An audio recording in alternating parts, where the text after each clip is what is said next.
네, 지난달에 이어서 계속해서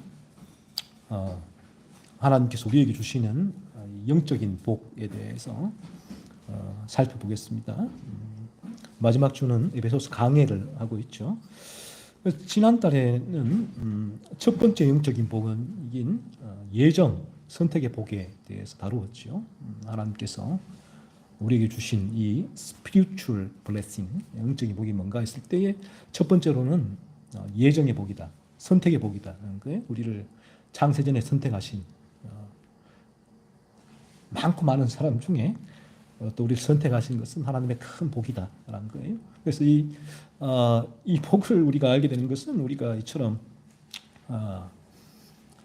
우리가 그리스도를 믿고 거듭날 때에 이것이 하나님의 정말 큰 복이구나.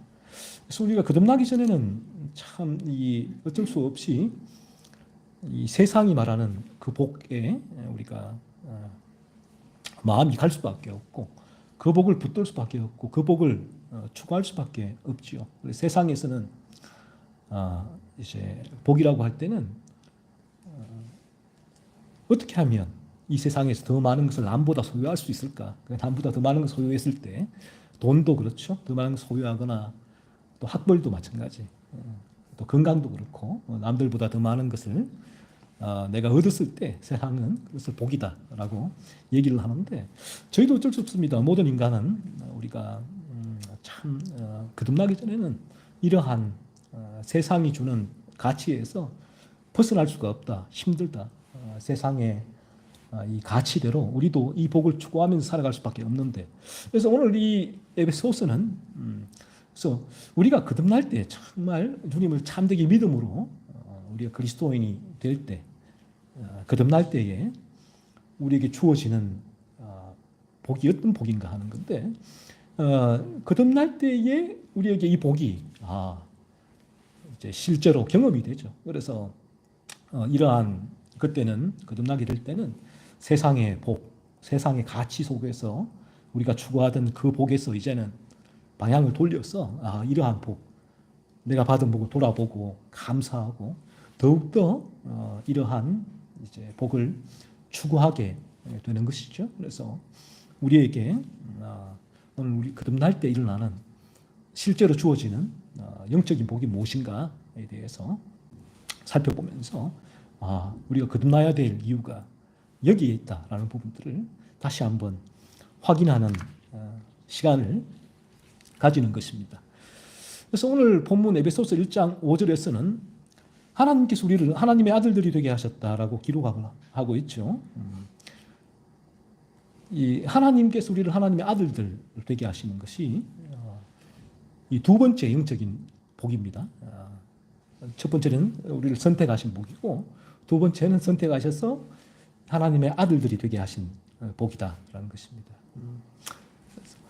그래서 우리가 이 하나님의 아들들이 되는 복을 이제 하나님의 은혜 가운데 그리스도를 믿음으로 거듭남으로 얻게 되는데 그래서 우리가 거듭나게 될 때와 이것이 정말 큰 하나님의 복이구나. 하나님께서 우리에게 많은 재산을 주셨어. 이 땅에서 건강을 주시는 것이 복이 아니라 정말 복은 내가 하나님의 아들이 된 것, 아들들이 된 것이 이것이 정말 큰 복이구나. 그래서 내가 하나님의 아들이 되었다라는 사실만으로 인해서도 이 사실을 묵상을 하면서 이 사실로만 인해서도 우리가 하나님께 감사와 찬양을 하며 우리에게 주어진 인생을 길을 걸어갈 수가 있게 되는 것이죠. 그런데 우리가 여기서 하나 좀 살펴보아야 될 사실은 왜 오늘 이 에베소서 1장 5절에서 이 믿는 자들을 하나님의 하필 아들이라고 하는가 하는 것이죠. 하나님의 딸이라고 할 수가 있고 하나님의 자녀들이라고 할 수도 있는데 왜 하필 하나님의 아들, 하나님의 아들들이라고 호칭하는가 하는 거예요.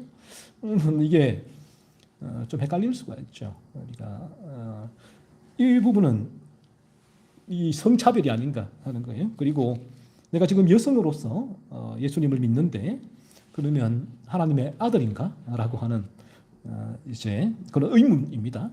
그래서 이 부분은 왜 그런가 하면 이제 이 아들이라는 것은 이제 입양을 했다 그 얘기인데 성경은 우리가 그리스도를 믿음으로 하나님의 아들로 입양이 되었다라는 의미인데,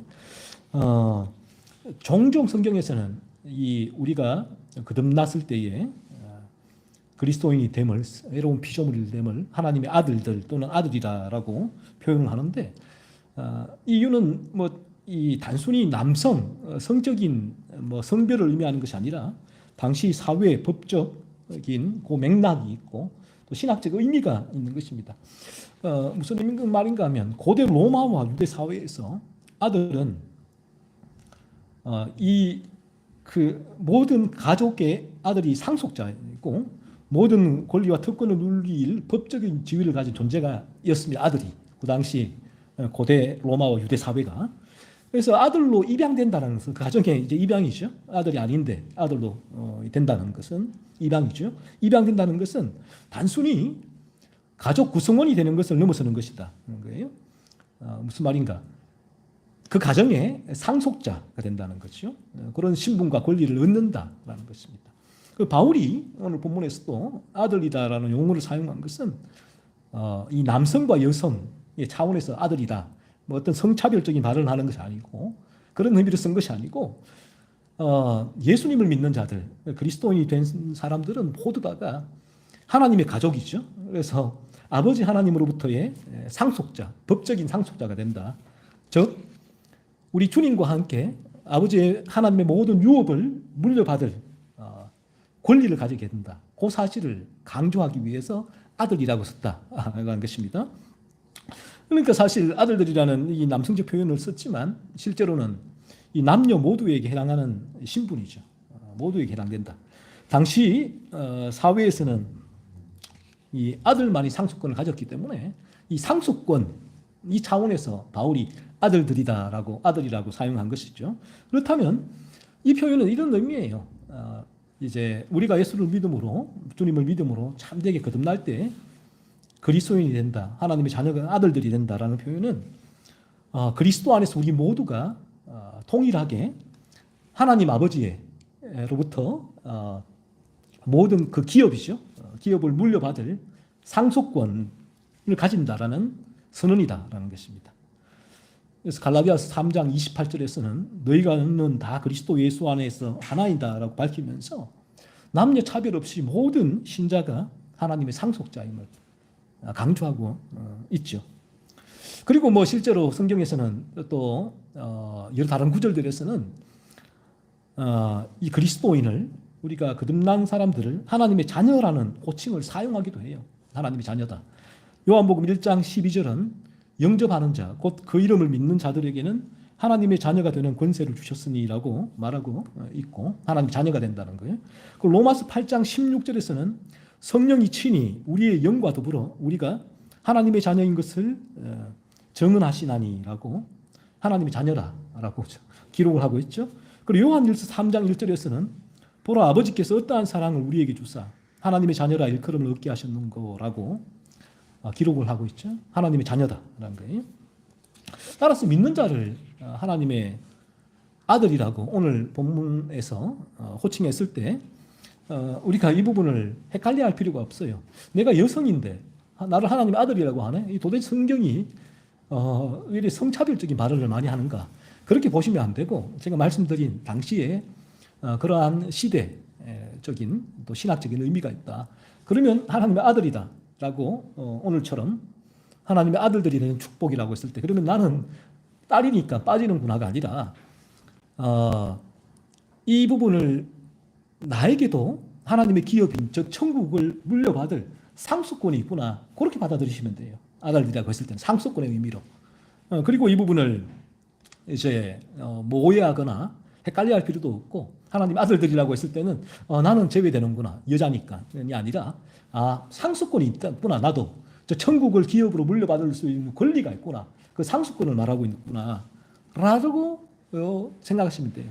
그리고 이제 이런 의미를 알고서 하나님 아들들이라고 했을 때는 하나님의 자녀라고 받아들이시면 돼요. 그러니까 남녀 다 이제 하나님의 이 아들들의 포함이 된다라고 보시면 되죠. 그래서 그런 이 아들들이 된다고 했을 때 하나 아들이 되는 축복 두 번째 축복인데 나는 딸이니까 빠지는구나가 아니라 이 하나님 자녀다. 이 부분은 자녀로서 말하고 있구나라고 보시면 되고, 그리고 하나님의 이제 모든 상속권, 천국이죠. 천국의 기업을 아버지로부터 물려받을 권리에 대해서 말하는구나라고 보시면 된다라는 거예요. 그러니까 오해를 하지 말고 하나님의 아들들이라고 했을 때는 하나님의 자녀, 아들, 딸 다 포함이 되는구나라는 부분으로 보시면 됩니다. 자, 그러면 이 하나님의 자녀가 되는 것에 얼마나 놀라운 영적 축복인가를 알려면 이제 이게 놀라운 축복이라는 거예요. 그래서 우리가 그러니까 이 부분이 실제로 우리가 참되게 예수님을 믿고 거듭나게 될 때 정말 이것이 놀라운 영적 축복이구나라는 사실을 알게 되거든요.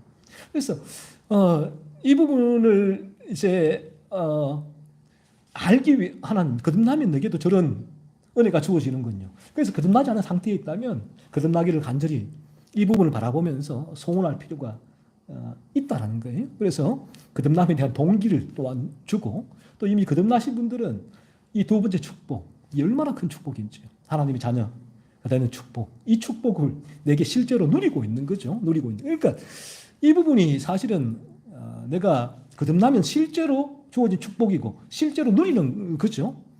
그런데 이 부분이 내가 누리지 않고 있는 상황에서 당신은 거듭났으니까, 예수를 믿었으니까 하나님의 자녀가 되는 놀라운 축복을 받았다라고 아무리 얘기해봤자 이 부분은 이 머릿속에서만 이루어지는 거고, 실제 삶에서는 전혀 그 축복을 경험하지 안 되니까, 그러니까 실제 삶에서는 어떻게 돼요?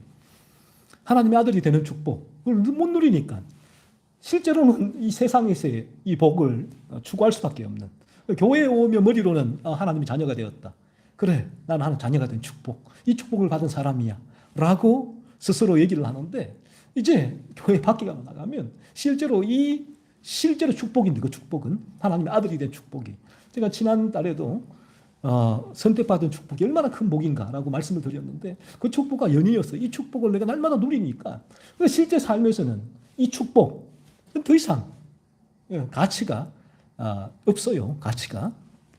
단지 내가 이 땅에 살면 최선을 다해 살 뿐이에요. 내가 이게 가치가 있어 사는 것이 아니라 나에게는 하나님의 아들로서의 이 가치가, 이 축복이 너무나 크기 때문에 나 같은 존재가 이러한 존재, 하나님 아들이 된 것 생각만 해도 감사한 거예요. 감사한 거예요. 하나님의 아버지로서 기도하고 아버지의 주권적인 인도하심을 바라보고, 나 같은 이런 악한 존재가 오늘도 조그만 죄 때문에 고민하고 아파하고 죄를 밀어내고 그런 삶을 살 수 있게 된 것, 이 자체가 하나님의 아들이 된 놀라운 실제 삶의 증거잖아요. 그러니까 이것 때문에 늘 감사하게 되고, 여기 가치가, 세상에서의 가치가 이러한 영적인 가치로 옮겨오게 되고, 이러한 하나님의 은혜를 또 우리가 실제로 경험하게 되고, 그래서 하나님을 우리가 찬양하고 하나님을 예배하고 하나님께 영광 돌리게 되는 거죠. 그래서 오늘 이 예배도 마찬가지로 거듭난 이들은 그런 차원에서 이 예배가 중요한 거예요. 하나님을 찬양하고 예배하고, 와, 나 같은 존재를 하나님께서 이렇게 하나님 아들이 되게 자녀가 되게 하셨네. 거듭나지 않은 분들은 그러한 자녀가 되기 위하여 하나님 내게 은혜를 주옵소서, 그런 의미에서 또한 이 진리의 예배의 자리에 나와야 되는 것이고요. 그래서 우리가 하나님의 이 자녀가 된 이 놀라운 축복을 알려면 먼저 이 하나님 자녀가 되기 전에 우리의 상태가 어떤다는 거죠. 그래서 이 부분이 실제로 우리가 하나님의 자녀가 되었다, 그런 역사가 하나님의 은혜로 말미암아 저와 여러분에게 일어났다라고 했을 때는 끊임없이 나에게는 거듭나신 분들은, 하나님 자녀가 된 분들은 옛날을 돌아보게 돼 있어요. 옛날에 하나님 자녀가 되기 전에 내 상태를 돌아보게 되는 거죠. 그 돌아보면서 지금 상태와 이제 비교하게 돼요. 비교하면서, 와, 이게 얼마나 놀라운 축복인가. 하나님, 감사합니다. 그래서 내게 하나님께서 산 가운데 이 돈을 많이 주시니까 하나님 감사합니다. 돈 안 주시면 하나님 내게 왜 이러십니까?가 아니라, 여기는 더 이상 내가 어떤 그런 가치를 부여하지 않으니까, 내가 하나님 자녀가 된 이 사실로 인하여 예전의 나의 상태를 돌이켜보면서 예전에 나는 이리와 같았는데 얼마나 내가 악했는데 지금은 내가 신기하네. 양과 같은 삶을 살고 있네. 이 자체로 인하여 하나님의 기적이잖아요.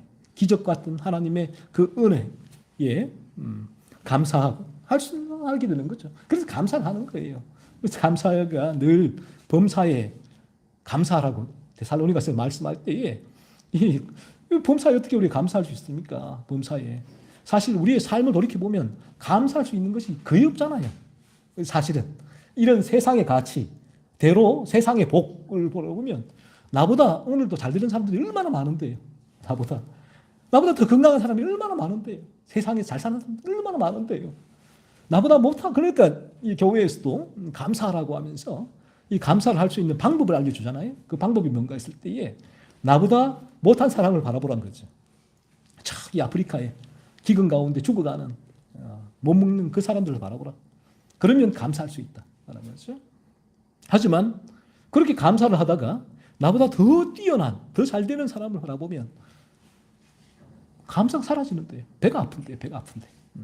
성경에 우리가 이 성경을 이제 진리를 바르게 또 알고 경험하게 되면 우리에게도 거듭남의 그 은혜가 일어나게 되어지면 물론 하나님께서 우리 삶 가운데 그러한 어려움과 고난 가운데서 하나님의 뜻 가운데 그러한 고난을 해결해 주시는 것 하나님의 은혜기도 해요. 주권적인. 그래서 우리 하나님께 감사하지만 우리의 감사의 가장 근본적인 이 범사에 감사할 수 있는 이유가 바로 그 부분이죠. 나 같은 이 존재가, 죄로 물든 존재가 지금 이와 같이 하나님의 자녀가 되었다. 이 사실. 그래서 하나님의 자녀가 된 분들은 내가 하나님 자녀가 됐다라고 한다면 어떤 부분이 필요한가 하면 계속해서 이전에 그렇지 않았을 때 내 상태를 계속 돌이켜보는 것이 중요해요. 그 부분들을 돌이켜볼 때에 아들이 된 이 삶이 더 이제 커져가는 거죠. 더 입증이 되어가니까 내가 이 부분을 경험할 때에 더 강하게 이러한 진리의 길을 걸어갈 수 있게 되는 것입니다. 그러면 우리가 하나님의 자녀가 되기 전, 거듭나기 전에 우리는 어떠한 상태에 있었는가 하는 거죠.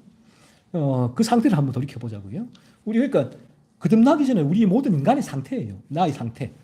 거듭나는 이후의 상태와는 전혀 다른 상태인데 내가 예수를 참되게 믿기 전에 우리 모든 인간의 상태인데 그 상태는 어떠한 상태인가 했을 때에 첫 번째로는 원죄로 물들어 있는 상태다라는 거죠. 성경은요, 먼저 우리 상태에 대해서 우리가 원죄로 물들어 있다라고 말씀을 해요. 로마서 5장 12절은 이렇게 얘기를 하죠. 그러므로 한 사람으로 말미암아 죄가 세상에 들어오고 죄로 말미암아 사망이 왔나니 이와 같이 모든 사람이 죄를 지었으므로 사망이 모든 사람에게 이르렀느니라라고 말씀을 해요. 한 사람 아담으로 말미암아 죄가 세상에 들어왔다. 그죠? 여러분 이 사실이 어떻습니까? 허황된 이야기 같습니까?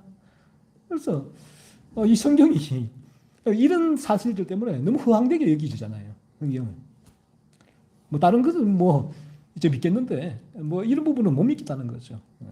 허황되다. 또 예수님의 기적들 뭐 이런 부분, 성육신, 동정녀 마리아에 대해서 그렇게 태어나실 것 이게 무슨 말이 되냐라는 거죠. 이해가 안 된다라는 거죠. 하지만 성경은 말씀해요. 성경은 틀림없이 우리가 성경이 우리가 따라야 할 기준이라면 우리가 성경의 이 말씀을 그대로 받아들여야 되는데 이 말씀이 원죄가 받아들여지지 않는다는 거죠. 기본적으로는 가장 중요한 문제는 안 그래요? 예수님을 믿을 수 있는데 이 원죄는 못 믿겠다 라는 분들도 대단히 많이 있어요. 예수님을 오늘날 교회에서 믿으면 구원받고 복 받는다고 하는데 그런데 사실은 예수님을 믿는데 이 원죄를 믿지 않는다면 사실은 성경으로 하면 바르게 예수님을 믿지 않는 거죠. 성경은 이 원죄라는 게 내가 원죄로 물들어 있다는 것은 내가 오늘 이 누굴 미워하고 사기치고 거짓말하고 도둑질하고 살인하고 하는 이런 죄를 내가 범했고 안 범했고의 차이가 아니에요. 그러니까 왜 우리가 이러한 성경의 진리가 하나님께서 부모를 공경하지 않는 것이 죄야 라고 하잖아요. 이웃을 미워하는 것이 죄야. 내 마음에서 일어나는 그러한 여러 가지 많은 죄들을 성경이 계속 그 기준을 제시하는가 하면 이 성경은 그것을 통해서 뭘 보여주려고 하느냐 하면 로마서 5장 12절 우리를 원죄로 끌고 가죠. 원죄로. 그래서 나라는 존재가 정말 이 부분이 깨달아지면 너무나 감사한 기적 같은 일인데 이 부분에 들어가기가 인간의 힘으로 불가능하다. 이 부분에 들어가면 저는 이 진리의 길을 걷는 데는 큰 지장이 없어져요. 이 부분에 들어가기 전에는 진리의 길을 걷는 게 대단히 지장이 돼요. 대단히 어려워요. 대단히 지장이 돼요. 그래서 이 부분에 이제 뭐 우리가 어떤 공식대로 뭐 40일 금식 기도하고 성경 백독하면 뭔가 변화될 것이다 라고 한다면 하면 돼요. 그건 너무나 쉽다. 대단히 힘든, 인간적으로 보면 힘든 노동이지만 그래도 그 부분을 내가 해서 그렇게 죄를 깨닫고 예수 믿을 수 있다면 할 수 있는 거, 인간이 할 수 있다면 그러면 오늘날 이 교회도 예수 믿는 사람이 많을 거예요. 왜? 인간이 할 수 있으니까. 그래서 이 방식이 찰스 피니의 방식이란 말이에요. 찰스 피니가. 일반 기독교, 오늘 한국의 기독교가 이 방식이죠. 그런데 성경의 사실은 참된 진리는 인간의 힘으로 불가능하다는 거죠. 그래서 인간이 바른 진리 앞에 섰을 때, 이 진리죠. 우리의 죄를 깨닫게 하시는 진리 앞에 섰을 때에 성령이 역사할 때 내 죄가 깨달아진다는 거예요. 이 죄가 깨달아지는 것은 하나님의 은혜다라는 거죠. 우리가 할 수 없다. 그래서 여기에 문제가 있는 거예요. 내가 할 수 없으니까. 하나 할 수 없으니까. 여기 어려움이 있는 거죠.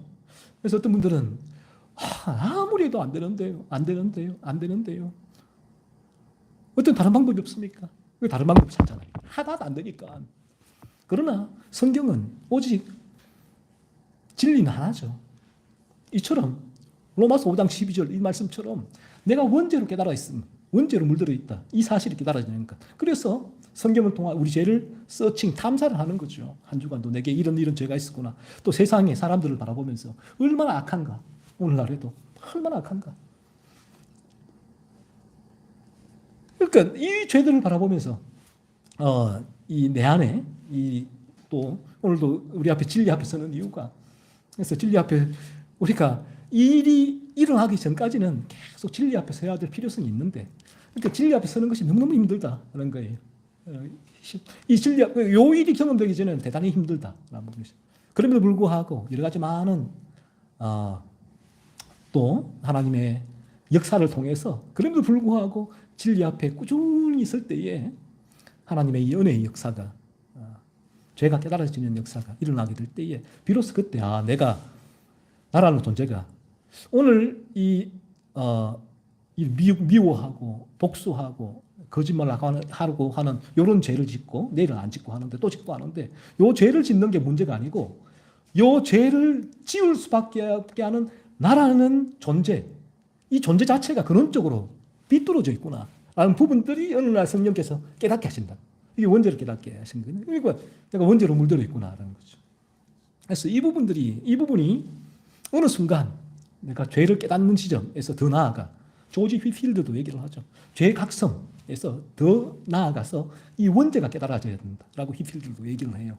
그래서 이 원죄를 믿지 않는다면 호랑이와 여기까지 얘기해요. 휘필드가 더 나아가서 호랑이와 이리가 사람을 향해서 공격하는 것 이게 뭔가? 이게 원죄의 증거가 아닌가? 이렇게까지도 얘기를 해요.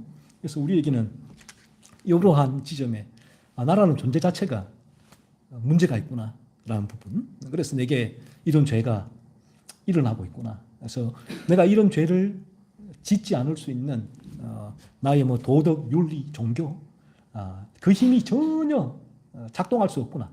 나라는 존재가 원죄로 물들어 있기 때문에 이 지점을 성령께서 깨닫게 하시면 그러면 이분은 이제 오직 뭘 구하느냐? 어떻게 하면 여기서 벗어날 수 있을까를 구하게 되겠죠. 어떻게 하면 이 원죄에서 벗어날 수 있을까? 그러니까 진리 앞에 나오는 게 쉽죠. 다른 게 필요가 없으니까 어떻게 하면 이 길을 벗어날 수 있을까라는 거예요. 그래서 예수 그리스도께로 나가게 되죠. 오직 이 길을 찾으니까. 요전에는 다른 생각이 너무나 많아요. 너무나. 또 다른 인간적인 생각. 이 피니가 오히려 맞지 않은가. 이런 생각도 들고 찰스 피니가 방법대로 하면 쉽게 거듭날 것 같은데 웨슬리가 가르쳐준 방식대로 하면 쉽게 거듭날 것 같은데 오히려 알미니안이 가르치는 그 방식이 훨씬 더 거듭남에 이르기 위한 쉬운 방법이 아닌가. 온갖 이제 생각이 떠오르게 되는데 하지만 이러한 바른 진리 앞에 섰을 때 어느 순간 성령이 역사하게 되었고 원죄가 깨달아지는, 그래서 성경에 말씀하고 있는 이 원죄가 이제는 믿어지게 돼요. 깨달아지게 되니까. 그전에는 뭐 이 부분을 머리로 우리가 알지요. 이 원죄가 있다, 원죄로 물들어 있다라고 했을 때에 다들 사람들은, 교회 열심히 다니는 사람들은 그래 원죄가 있지 머리로 믿는데 내 마음으로는 깨달아지지 않으니까 이 원죄에 대한 깨달음이 없으면 우리는 저나 여러분이나 그리스도를 구할 수가 없어요. 그리스도께로 나갈 수가 없다고요. 왜? 원죄에 대한 깨달음이 있을 때 이게 무슨 말이냐 하면 내 의가 다 무너지는 거거든요. 내가 할 게 아무것도 없구나. 내가 할 게. 나라는 이 상태에서 내가 할 수 있는 게 아무것도 없구나. 나라는 이 원죄로 물들어 있는 상태에서 내가 할 수 있는 게 있다면 아직 내 기도하는 거예요. 청교도 글을 읽는 거고 예배에 나와서 뭔가를 할 수 있으니까. 그런데 어느 시점에 이게 무너지냐 하면 나라는 존재 자체가 머리부터 발끝까지 이 모세혈관까지 나는 죄로 완전히 물들어 있구나. 내가 여기서 벗어날 수 있는 방법이 전혀 없구나. 그래서 예수님께서는 수고하고 무거운 짐진 자들아 다 내게로 오라. 내가 너희를 쉬게 하리라. 수고하고 무거운 짐, 이 죄짐이거든요. 이 원죄로 물들어 있다는 상태를 안다면 우리는 수고하고 무거운 짐, 내가 여기서 벗어날 수 없구나. 그래서 주님께로 나갈 수밖에 없는 것이죠. 그래서 주님을 붙들게 되는 거죠. 요거 이제 우리에게 거듭남에 이루어지는 방식이다. 그래서 이 부분, 내가 원죄를 깨닫게 되었을 때에 내가 이전의 상태, 거듭나기 전 참되게 주님께로 나아가 주님을 붙들고 거듭나기 전에는 이 원죄, 이 수고하고 무거운 죄심, 원죄로 눌러있다. 이 상태에서 내게는 끊임없는 죄가 올라오는 거예요. 끊임없는 죄가 오늘도 미워하고 복수하고 시기하고 질투하고 내 마음에 온갖 악한 올라오는, 끊임없이 올라오잖아. 끊임없이. 내가 그런 상태에 있었다는 거지. 그런 삶을 살지 않으면 살아갈 수가 없다. 그런데 그런 삶이 제가 말씀드리지만 하나님의 아들들이 되었을 때는 그 삶이 얼마나 이제 괴롭고 힘든 삶인가를 아들이 된 이후에 알 수가 있어요. 이 상태에서는 알 수가 없어요. 사실은 그 상태가 너무너무 힘든데 누군가를 미워하는 게 여러분 얼마나 힘든 것인지 아십니까? 너무너무 사실 힘든 거거든요. 그렇잖아요. 이게 성경은 이 미움에 대해서 늘 말씀하고 있잖아요. 왜? 우리의 원죄에서 가장 도드라지는 죄 중에 하나가 미움이기도 하거든요. 그래서 성경에서는 형제를 미워하는 것, 요한 1서에서 살인죄다. 형제를, 하나님 자녀가 된 증거가 우리가 형제를 미워하지 않는 것이다. 사랑 전에 미움을 얘기하는 이유가 거기에 있는데, 그래서 누군가를 우리가 늘 미워한다면 생각해보세요. 그 사람에 대해서 계속해서 그 미움이 일어나잖아요. 곱씹고. 그리고 밤에 잠을 자면 잠도 안 와요. 너무 미우니까. 그 미워하는 대상이 완전히 망하기 전까지는 어떤 복수가 이루고 잠도 안 온다고. 그래서 이게 대단히 힘든 일이죠, 사실은. 삶 가운데 계속 그 부분이 나를 지배하니까. 일상상 가운데서도 그 생각이 계속 나의 마음을 지배하니까 얼마나, 그러니까 뼈를 마르게 사실은. 이게 대단히 힘들고 고통스러운 일이거든요. 근데 이 부분을 몰라요. 이 상태에서는, 원죄로 물들어 있을 때는. 왜요? 이 원죄가 이 내 탐욕을 채우는 게 너 사는 길이야라고 얘기를 하니까. 그런데 우리가 거듭나게 되었을 때는 이제 이 부분들이 이제 알게 되죠. 느껴지게 되죠. 그래서 과거에 내가 그 상태에 있었을 때, 원죄에 있었을 때, 원죄에 있었구나. 얼마나 괴로웠나, 힘들었나, 고통스러웠나. 그 상태에서 주님이 나를 건지셨구나. 하나님의 아들이 되게 하셨구나. 하나님의 아들로서 거기서 건져주셨구나 라는 거예요. 로마서 7장 18절도 내 속 곧 내 육신에 선한 것이 거하지 아니하는 줄을 아노니 라고 말씀하고 있죠. 죄가 우리를 지배하고 있기에 내 속 곧 내 육신에 선한 것이 없다는 거예요. 이 부분. 로이드 존스 목사님도 평생 교회를 다녔잖아요. 그러다가 이제 20세부터 20살이 좀 넘으면서 이게 나는 믿음이 없구나. 내가 평생 교회를 다녔지만 내가 예수를 믿는 것이 아니구나. 그때부터 고민에 빠지고 이분들의 글들을 읽으면서 진리를 추구하다가 어느 날 4년 뒤인가 5년 뒤인가 그렇죠? 나라는 존재가 근원적으로 문제가 있구나. 원죄로 물들어 있구나. 그 사실을 이제 하나님의 은혜로 깨닫게 되죠. 이 원죄의 부분들. 그러면서 이제 이분도 그렇다면 이분이 나가야 할 것은 예수밖에 없어. 그리스도밖에. 그래서 거듭나고 그러한 이 인간은 자신의 죄의 각성, 죄에 대한 문제에 대한 깨달음 이 없이는 한 발자국 나갈 수 없다. 그래서 우리가 이 진리의 길을 걸을 수 있는 것도 사실은 원죄에 대한 깨달음 이 지점에 와야 되고, 그래서 이 부분을 위해서 우리가 모든 지체를 위해서 기도해야 되고, 그리고 이제 거듭날 때는 또 더더욱 이 길을 걸어갈 수 있는 동력이 우리에게 주어지게 되는 거죠. 시편 51편 5절도 이렇게 얘기를 합니다. 내가 죄악 중에서 출생하였으며 어머니가 죄 중에서 나를 잉태하였나이다. 라는 거죠. 그러니까 여기서도 뭐라고 말씀하십니까? 죄악 중에 출생했다. 어머니가 모태에서 죄 중에서 나를 잉태했다라는 거죠. 내가 잉태한 그때부터 새로운 생명이 모태에서 시작되는 그 순간 이미 내가 죄로 물들어 있다라는 거죠. 원죄로 물들어 있다. 성경이 말씀하고 있는 바다라는 거죠. 창세기 8장 21절에서는 사람의 마음에 계획하는 바가 어려서부터 악함이다라고 말씀을 해요. 계획하는 어려서부터 악하다. 우리가 아기를 보면 천진난만하다. 얘가 무슨 죄가 있냐라고 말하지만 성경은 그 갓난 아기도 죄인이다라고 말을 해요. 어려서부터 인간은 악해요. 그래서 어려서부터 우리 애들을 가르치지 않아도 싸우고 다투고 이기적인 삶을 살잖아요.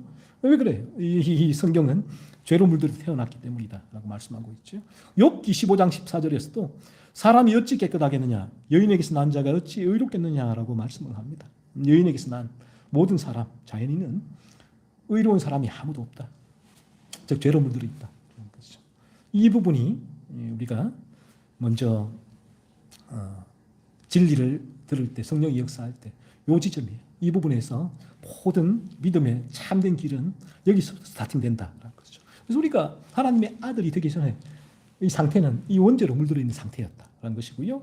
그리고 두 번째로는 하나님 아들이 되기 전의 상태는 하나님과 우리의 관계예요.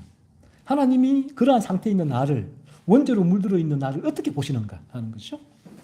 요한복음 3장 36절은 아들을 믿는 자에게는 영생이 있고 아들에게 순종하지 아니하는 자는 영생을 보지 못하고 도리어 하나님의 진노가 그 위에 머물러 있느니라 라고 말씀을 해요.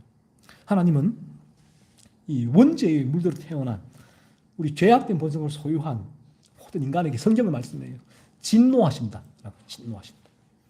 하나님의 진노가 모든 인간 모태로부터 죄로 물들어 태어난 모든 인간에게 하나님의 진노가 그 위에 머물러 있다라고 말씀. 하나님께서 그냥 화가 아니라 진노하신다. 진노하신다.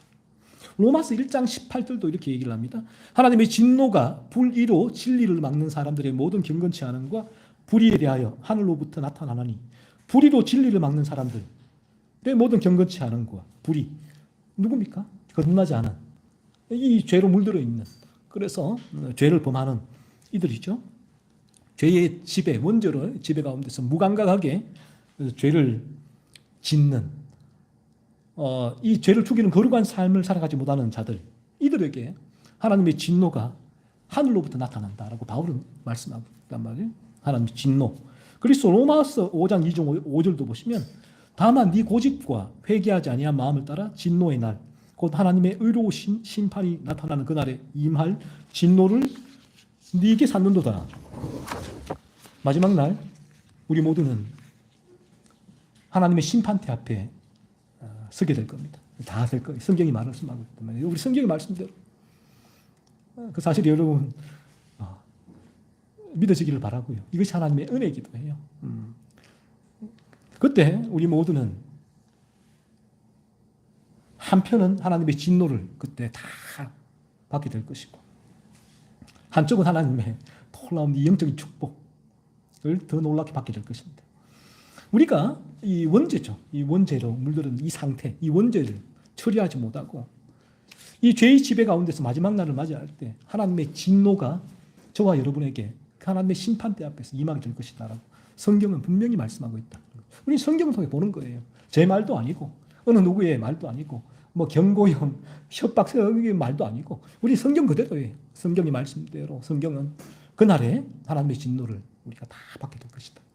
그래서 하나님의 은혜가 임할 때 이러한 하나님의 진노가 또 깨달아지고 또 느껴지고 조금이라도 두려움이 임하고 그래서 어떻게 하면 내가 거듭날 수 있습니까? 소원하게 되고 그래서 거듭나기 위하여서 또 진리 앞에 서게 되고 그 진리가 우리의 죄를 깨닫게 하고 하나님의 진노를 더욱 바라보게 하고 그리스도의 십자가 앞으로 인도하는 그 역사가 이렇게 늘 맞물려서 일어나게 되는 거죠. 로마서 5장 9절도 이렇게 말씀하시는데 그러면 이제 우리가 그의 피로 말미암아 의롭다 하심을 받았으니 더욱 그로 말미암아 진노하심에서 구원을 받을 것이니 여기 이제 진노하심 구원을 받는다는 거예요. 우리 거듭나면 이 진노도 하나님의 진노예요. 하나님은 우리 죄로 인하여 우리 진노하세요. 다른 것이 아니라 너 왜 그렇게 내게 충성하지 않니? 왜 그렇게 내게 헌금하지 않니? 왜 그렇게 내게 위해서 봉사하지 않니? 뭐 그걸로 진노하시는 것이 아니라 우리 죄로 인하여 내가 원죄로 물들어 있는 그 상태 그로 인하여 짓는 수많은 죄로 인하여 하나님은 우리에게 진노하신다는 것이죠. 성경은 우리 하나님 인간을 보시는 방식이 어떠냐 했을 때에 우리 모든 자연인이라고 하죠. 이 세상에 태어나는 모든 인간을 향하여 보시는 방식이 진노다는 거죠. 하나님은 인간을 원수로 보신다는 거예요. 진노하신다. 하나님이 가장 싫어하시는 것이 죄거든요. 그러니까 우리 인간이 죄로 머리부터 발끝까지 물들어 있으니까 하나님께서 그 죄악된 존재를 바라보실 때에 원수로 여기신다. 원수. 그래서 진노하신다라는 거죠. 로마서 5장 10절에서는 곧 우리가 원수되었을 때에 그의 아들의 죽으심으로 말미암아라고 원수되었을 때에 하나님과 원수되었다라고 말씀을 하죠. 하나님은 원죄로 물들어 태어난 우리 모든 인간을 원수로 보세요. 원수로. 그래서 진노하시는 것입니다. 그래서 우리가 성경을 이제 바르게 전하는 이제 그 지점이 첫 출발 그 지점이 뭔가 하면 거룩하신 하나님의 진노, 인간의 죄란 말이에요. 이 두 가지란 말씀이죠. 여기서 성경은 출발을 합니다. 이 진리는 하나님은 근데 오늘날에 뭐 많은 이 기독교는 우리 이제는 어디 출발하느냐? 하나님의 사랑에서 출발합니다. 사랑에서. 하나님은 사랑이시기에 내가 무엇을 해도 하나님께서는 다 우리를 천국으로 보내실 거예요. 하나님 사랑이시잖아. 상관없어. 사랑이시니까 사랑이신 하나님이 나를 지옥으로 보내실 이유는 보내실 일은 만무해. 여기서 사랑이 출발하죠. 그래서 우리가 성경을 바라보면 이러한 생각은 이러한 가르침은 전혀 비성경적이다. 성경적이지 않다라는 거죠. 성경은 항상 먼저 하나님의 사랑을 말하진 않아요. 성경은 먼저 하나님의 진노에 대해서 말씀을 합니다. 왜 하나님께서 진노하시는가 하는 거죠. 우리 성경을 이제 바르게 쭉 읽어 나가시면 하나님의 거룩을 보게 되고 우리의 죄 때문에 하나님은 진노하시는구나 보게 되고 그래서 이제 이 우리의 죄 때문에 하나님이 진노하시고 그래서 우리가 이 죄를 깨닫게 될 때 우리는 어떤 일이 나는가? 하나님의 진노를 더욱 두려워하겠죠.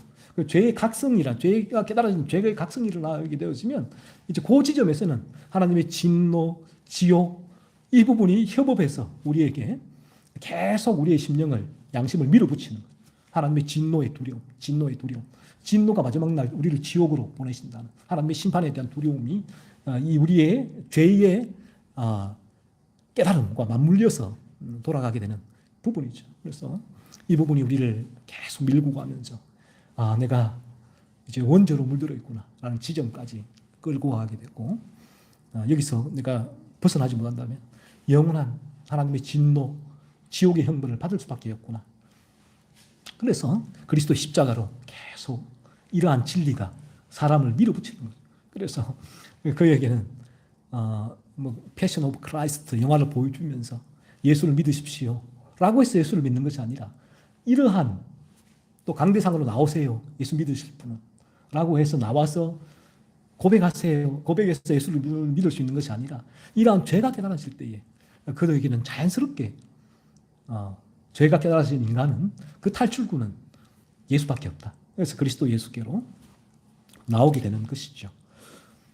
그래서 우리 인간은 이 원죄로 물죄로 태어났기 때문에 이 죄악된 본성을 소유했기 때문에 하나님은 우리를 보실 때 하나님 원수, 진노, 원수로 보시고 진노하신다. 그런데 이런 우리가 하나님 우리를 원수로 보시고 진노하시는 정말 무시무시한 사법적인 심판장이었는데 아버지가 심판장, 사법의 판사는 죄에 대해서 객관적으로 심판을 하게 되죠. 그런 하나님이시다. 그런데 이제 어떻게 됐습니까? 하나님의 아들이 되었다. 하나님의 아들. 이러한 하나님의 아버지가 심판장이 아니라 이 하나님의 진노에서 벗어난 거죠. 그래서 이제 하나님 아들이 되었을 때 이제 비로소 그에게 무엇이 많은가? 사랑은 그때 시작이 되는 거예요. 성경에서 하나님은 사랑이시라 God is love라고 했을 때에 그 부분은 내가 내 죽을 죄를 깨닫고 영원한 지옥의 형벌에 대한 두려움 속에서 그리스도를 참되게 믿을 때에 여기서 거듭난 하나님의 자녀가 될 때 하나님이 아버지가 되시고 아버지가 나를 사랑하셨구나. 사랑하셔서 창세전에 나를 선택하셨구나. 그래서 이 진리 앞으로 인도하셨구나.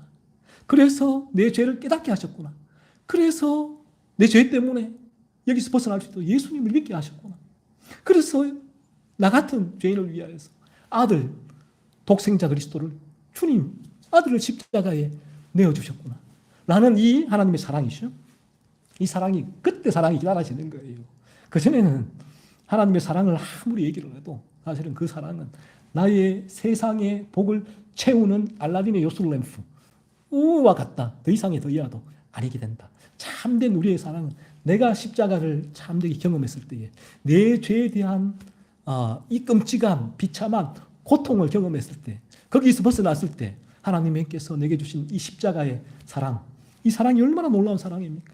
이 십자가에서 나를 위하여 부어주신 그 하나님의 사랑을 우리는 경험하게 되고 그래서 그러면 뭐가 중요하겠습니까? 하나님 사랑합니다. 사랑합니다. 그 고백을 그래서 할 수 있게 되는 것이죠. 그래서 우리에게는 이게 이 부분이 경험되지 않으면 하나님의 사랑은 세상의 가치, 세상의 복과 이제 결부되어 있잖아요. 그래서 세상에서 복을 받으면 하나님 사랑합니다. 세상에서 복이 없어지면 하나님 나를 사랑하지 않으시는군요. 라고 얘기는 하지만 우리가 참되게 거듭나게 되었으면 전혀 상관없다 이것과는. 하나님의 사랑은 상관없어요. 이것과는. 여기에는 물론 죄의 유혹이 있고 나에게 불편도 있죠. 어려움도 있고 죄의 유혹도 올라오고 하나님 이럴 수 있어요. 이럴 수도 있지만 하지만 근본적으로는 나에게 사랑은 이 부분과 상관없이 십자가에 나 같은 죄인, 하나님의 원수, 영원한 지옥에 가야 될 이 죄 때문에 이 죄에서 하나님 아버지께서 나를 건지셨구나. 그래서 이 하나님을 우리가 사랑하게 되셨습니다. 하나님 사랑합니다. 아버지 감사합니다.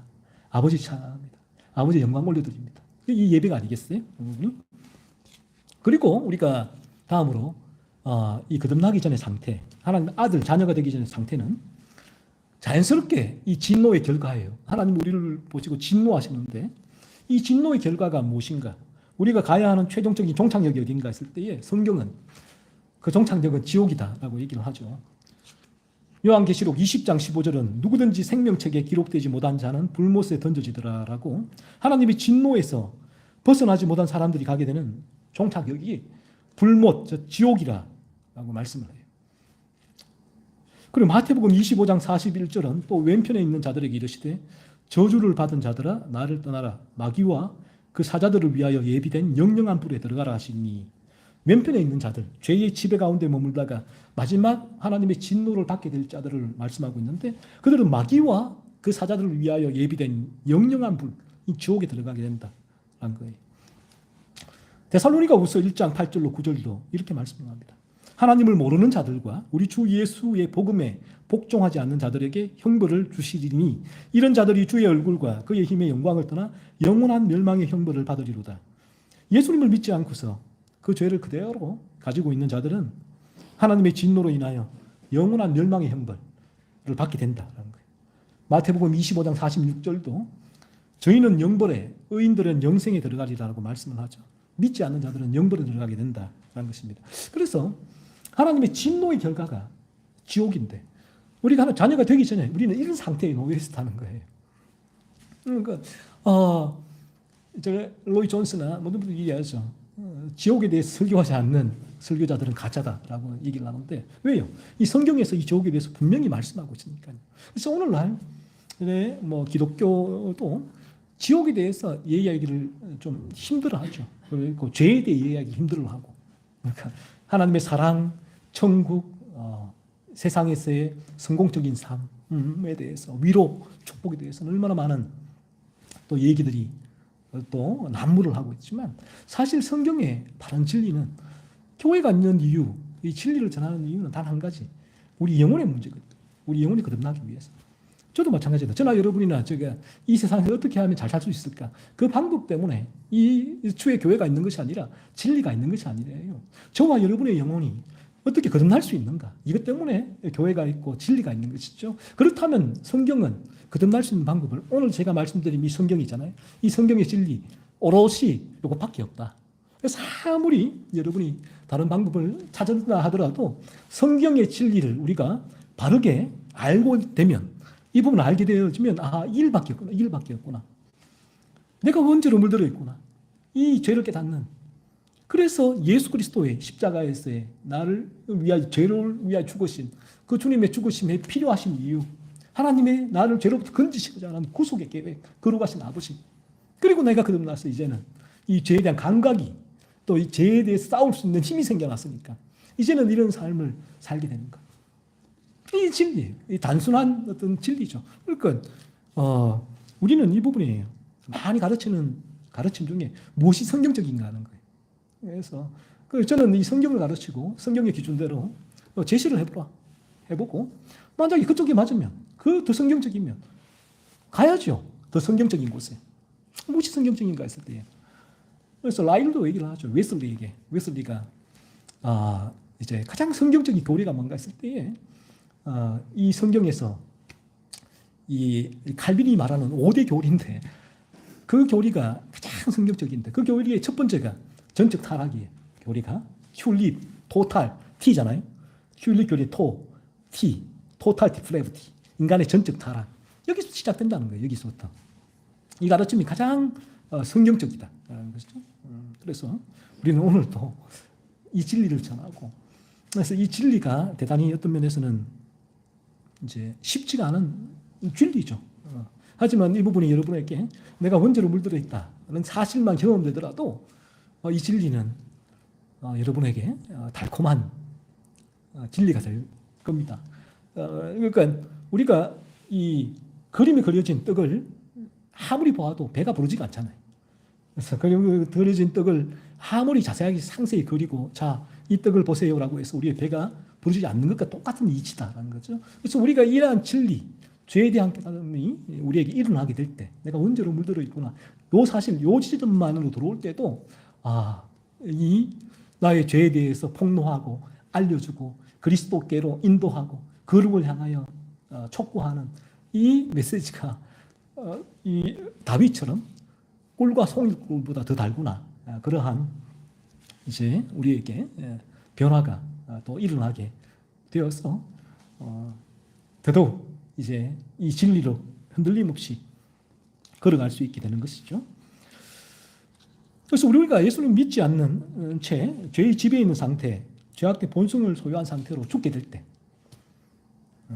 하나님의 진노의 심판을 받아서 영원한 멸망과 형벌이 지옥에 가게 된다라고 성경은 분명하게 말씀하고 있다. 이것이 우리가 하나님의 자녀가 되기 전에 상태다라는 것이죠. 그리고 또한 성경은 우리가 예수님을 믿기 이전에 우리의 신분에 대해서 말하고 있는데 그 신분에 대해서 성경 뭐라고 말하는가 했을 때에 정말 어떤 면에서 우리 인간적으로 볼 때 기분 나쁜 말이죠. 성경은 우리 모든 인간은 마귀에게 속해 있다라고 말을 해요. 요한일서 3장 8절에서는 죄를 짓는 자는 마귀에게 속하나니 마귀는 처음부터 범죄함이라 하나님의 아들이 나타나신 것은 마귀의 일을 멸하려 하심이라 라고 말하고 있죠. 죄로 물들어 태어난 인간은 이 죄를 지을 수밖에 없는데 왜 죄를 짓는가 했을 때에 그 이유가 마귀에게 속해 있기 때문이다. 성경은 말하고 성경은 우리 인간이 원죄를 물려받아서 마귀에게 속해 있다라는 거죠. 그러니까 그 다음에 요한복음 8장 44절에 이렇게 얘기를 합니다. 예수님께서 바리새인에게 하신 말씀인데 좀 충격적인 얘기죠. 너희는 너희 아비 마귀에게서 났으니 너희 아비의 욕심을 너희도 행하고자 하느니라. 그는 처음부터 살인한 자요 진리가 그 속에 없으므로 진리에 서지 못하고 거짓의 말을 말할 때마다 제 것으로 말하나니 이는 그가 거짓말쟁이요 거짓의 아비가 되었습니다.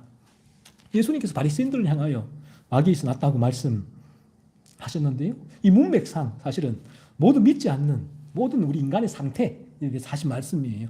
모든 인간은 마귀에서 났다라는 거죠. 그러므로 성경은 이렇게 얘기를 합니다.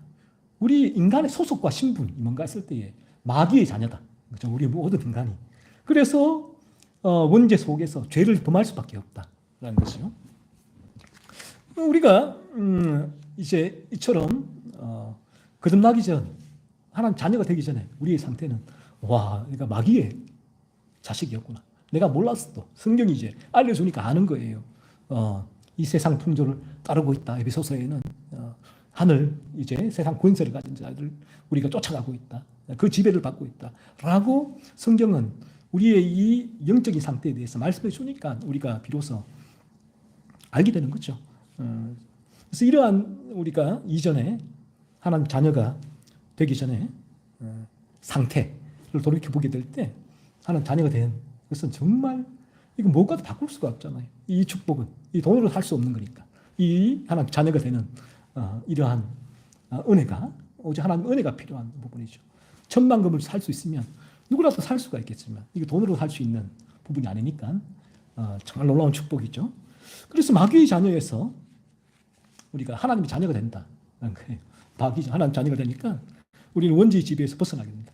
그래서 이 부분이 우리가 거듭나게 되면서 일어나는 변화인데 성경에서는 이리가 양이 된다. 가시나무가 포도나무가 된다. 존재가 변화된다고 하니까 우리에게 이러한 악한 도끼가 빠져나가는 거죠. 도끼가 빠져나가니까 이제 거기서 이 죄를 죽이는 그 삶, 거룩한 삶이 흘러나오게 되고 그런 이제 분위기가 그래서 풍겨나가게 되는 거죠.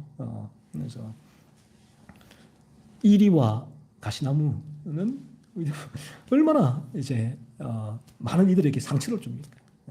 상처를 주고 얼마나 찌르고 합니까? 하지만 우리가 양이 되고 포도나무가 되었을 때에 우리에게는 이처럼 그 도끼가 빠지게 되죠. 쑥 빠지게 되고 또 제 유혹으로 올라올 때에 또 죽여나가게 되고 그래서 우리는 다른 이들을 미워하지 않고 사랑할 수 있게 된다. 사랑이 여기서 흘러가게 된다는 것입니다. 하나님의 진노가 사라졌다.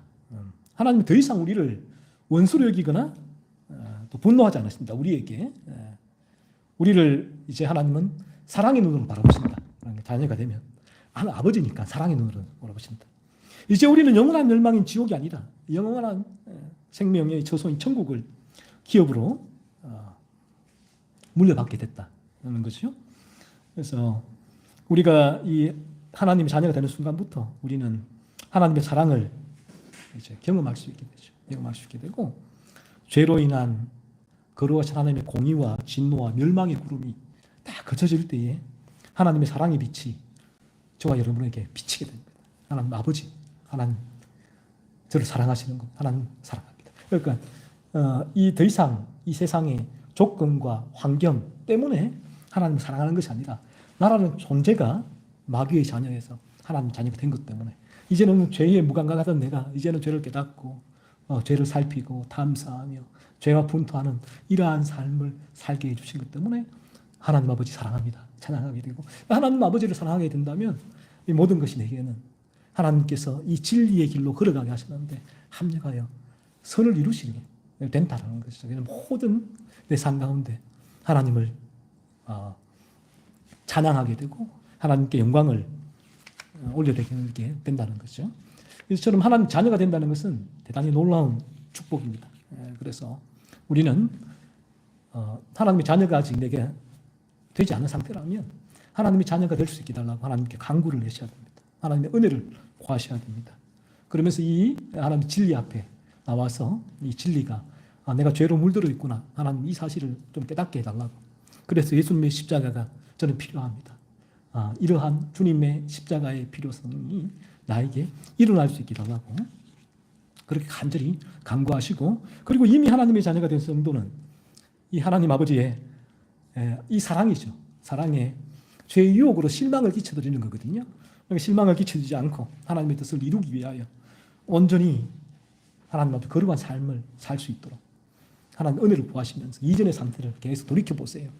그래서 이 거지가, 왕이 이 거지를 불러서 입양을 했다. 왕자로 했을 때에 이 왕자는 내가 왕자가 된 게 얼마나 놀라운 축복인가 특권인가 했을 때에 이전에 거지의 상태에 있었을 때 내 모습을 돌이켜보면 더 명확하죠. 그래서 거듭나신 분들은 이전의 상태를 돌이켜보면 오늘 내가 이 자리에 하나님을 예배하고 하나님 감사하고 이 믿음의 길을 걸어갈 수 있는 것이 얼마나 놀라운 축복인가, 얼마나 감사한 일인가를 알게 되고 더더욱 하나님 사랑합니다, 찬양합니다, 하나님 영광 받아 주옵소서 삶을 살아갈 수 있게 될 것입니다. 기도하겠습니다. 하나님 아버지, 오늘 저희들이